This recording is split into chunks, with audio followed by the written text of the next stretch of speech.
Hi San Antonio and welcome to Park Buzz. I'm your host Michelle Martinez. Whether you're a nature lover or looking for your next adventure, Parks and Recreation has something for you. We have a great show for you, so let's get started. These kids are good. On this episode of Park Buzz, we're learning about a new seed library at Eisenhower Park, hitting the court with paddle and play campers, checking out the new Futsal Court, and meeting up with the Urban Run Club. It's going to be a fun one. Let's get started.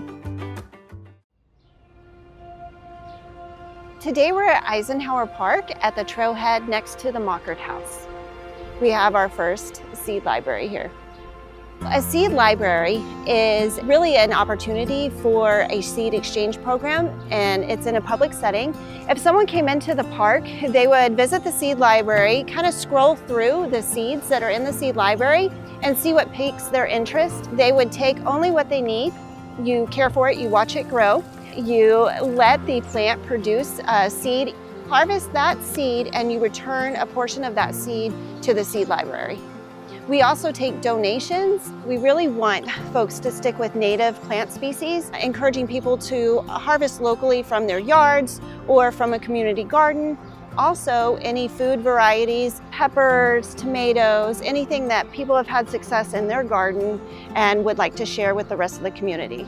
Place them in an envelope. It can either be a coin envelope, some mailing envelopes that you're not using anymore. Putting the date on there is very important, so that way we know how old seed stock is inside our seed library.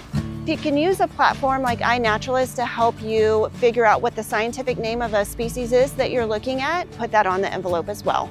Please do not, put wet seeds or seeds with fruit on them in the seed library. Ideally, the seeds should be dry and should be ready to fall off the plant. There are instances where you do need to open up a harder casing. An example of that would be a mountain laurel seed casing where you would need to open that up to get to the red seeds inside.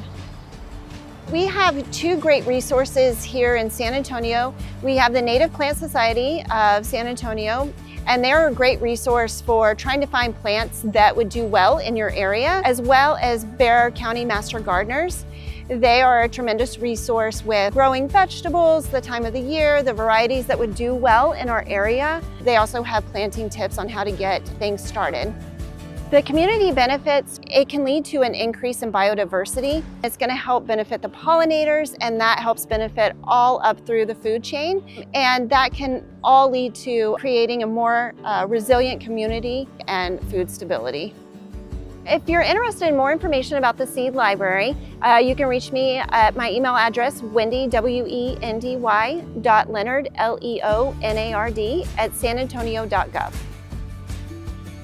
Follow us on social media at SA Parks and Rec or check out our website at sa.gov/parks. Paddle and Play is serving up summer fun with a camp that blends tennis and pickleball for kids. It's all about staying active, learning new skills, and making new friends along the way. Let's check it out.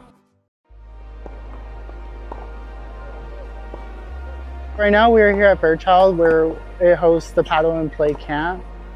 I think that high barrier really sets apart for the kids that really want to play. It really turns them away of, oh man, it's gonna cost an arm and a leg to even play this sport. But whenever you come here, it's totally free. You're learning everything that you really need. And I think that's what really sets us apart from everybody else. Some of the things that the kids are gonna learn out here is basics with tennis, basics with pickleball, and overall just the fundamentals of it all. There we go, everybody's making contact now, let's go. Public Works collaborates with Parks and Recreation on projects to build and maintain. When there's public interest, Parks and Recreation looks at their system plan, they look at the need in the city, and we come in when there's a program, when there's an interest, and we help to build and remodel or whatever needs to be done. When children come and play with these programs for pickleball, they learn the sport, they're in a safe environment. It doesn't matter who you are or where you come from, you can come and play. There's plenty of things to do at the park. The stuff that they can learn is just basic coordination, a little bit of footwork, some fundamentals with the sport like forehands, backhands, serves, all that technical stuff, but most importantly, the social aspect of it all and making friends. They're learning social skills, learning how to make friends, as what every camp is about. It's about making friends, it's about having fun. I'm observing the shy kids be very out there. It's basically bringing them out of their shell and becoming introverted to extroverted. I really think it's a bang for your buck, and the buck being free. Learning all these skills that we're teaching that normally high performance academies and stuff will cost you an arm and a leg, which here it's free to just join and just play. And really your kids will have the social aspect and also the athleticism aspect of it all too. Well, at the beginning, she was kind of like, I don't want to do it because it's hot and, you know, all that. But she gets up on her own and she gets ready and she enjoys it, yeah. Her mood is different because she's kind of like, she's not a very social girl. And over here, just to see the change in her, you know, socializing with other kids, it's just great. Yeah, it's pretty fun. I mean, I do want to sign back up again. It is very fun. I can make some new friends. I get to have the same nice coaches, learn more how to play sport, get exercise. I like the idea for the city to invest in all this because it's always great for the kids. They need to stay away from the, you know, the phones, the TV or video games, or and have a little, you know, outdoor exercise and all that. With the interest of pickleball throughout the city, I think that Parks and Recreation and Public Works will be teaming to provide more opportunities, whether that's tennis court renovations, conversions into pickleball. We'll be looking at providing shade, as much shade that we can on these courts, making it more comfortable, kind of refining some of the existing courts, and then we expect to see more courts in the future. It's honestly the best feeling in the world, just seeing these kids evolve from day 1 to day 14. Just watching them just evolve as a player, evolve as a little person, knowing that if I can influence one life, that's honestly great, but if I could influence them all, that's even better. Follow us on social media at SA Parks and Rec, or check out our website at sa.gov/parks.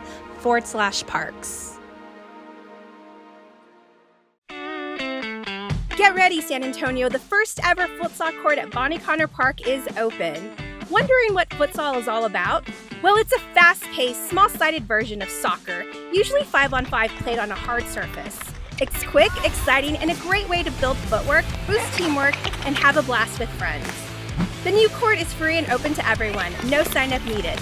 Whether you're a seasoned player or just looking for something fun and active, come out and play. Bring a ball, round up your friends, and enjoy pickup games, practice drills, or just fun outside. You can even try mini goal contests, passing relays, or a family shootout.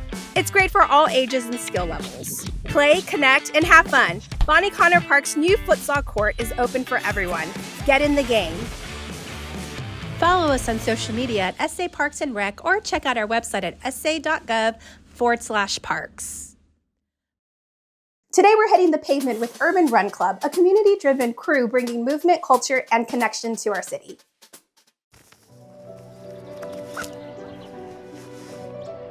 Running has always taught me that I can overcome a lot of things. I can get through a lot of things.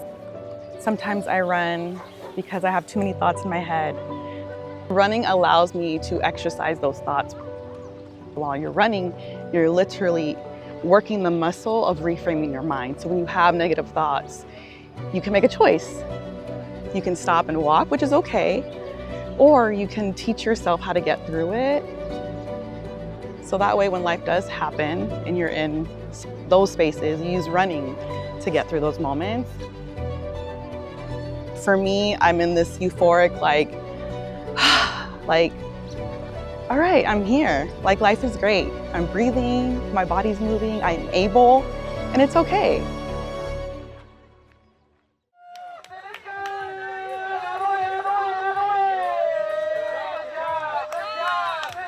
I wanted to create a space that really showcased fun and bringing this idea and narrative that running can be leisure and it can be fun, and also creating a space where the Black community can feel safe and comfortable and come to a place where if they're not even in running or walking, this is a place that they can learn to do so. What inspired me to start Urban Run Club San Antonio was my personal passion with running. I've been running for over 10 years. And as a mother and a person of color, I noticed that there were any other environments and spaces where I felt comfortable. My experience in running, organized running, is I can count the amount of people that look like me on one hand. And it's important that we increase the representation in those spaces. We prioritize the fun and leisure out of running, but also the benefits that come with it without this idea that there's rules or there's expectations of how you show up in these spaces. That's the environment that we're trying to maintain, and we hope that our communities, receive out of it. We try to break as many barriers as possible. We're very intentional with providing a safe, diverse space and environment so people can show up as they are. What has surprised me the most is the impact. The first run last year, July of 2024, I imagined 10, 15 people showing up, my family and friends, and 45 people, 50 people ended up showing up. And at that moment, I knew that this was something that was needed. I knew it was going to be more than running, and I knew it was going to be bigger than myself. We were able to move to Martin Luther King Park, where we just had a little bit more space, a little bit more parking. That way our community can have a little bit more comfort. So shout out to San Antonio Parks and Recs for keeping both parks clean and able to accommodate us. It allows the community to really understand that these parks are well taken care of and that they're safe, so that way in the event they don't have, our goal is you don't have to wait for us to be out there. You guys can create your own micro communities. You can go out there with your families when we're not out there throughout the weeks and really utilize those greeneries. When I'm comfortable, I'm able to really receive the benefits. So that's really what I hope that the community can experience, is that when you show up, it's just this connection, it's this historical connection and community that we can provide to each other. Running is self-care. I can simply just be. I can be Brittany. Sometimes I think that the experiences that I've had in life, I've lost sight of how to be still and how to be in a moment. Running has really helped me just connect with me and connect with nature and connect with my breath. That's what running has provided for me. Follow us on social media at SA Parks and Rec, or check out our website at sa.gov/parks. That's our show. Thanks for watching. See you next time. Hi, San Antonio, and welcome to Park Buzz. I'm Michelle Martinez, your host. We have a great show for you. Sorry. Parks and Recreation has something for you. We have a great show, so let's get started. Sorry.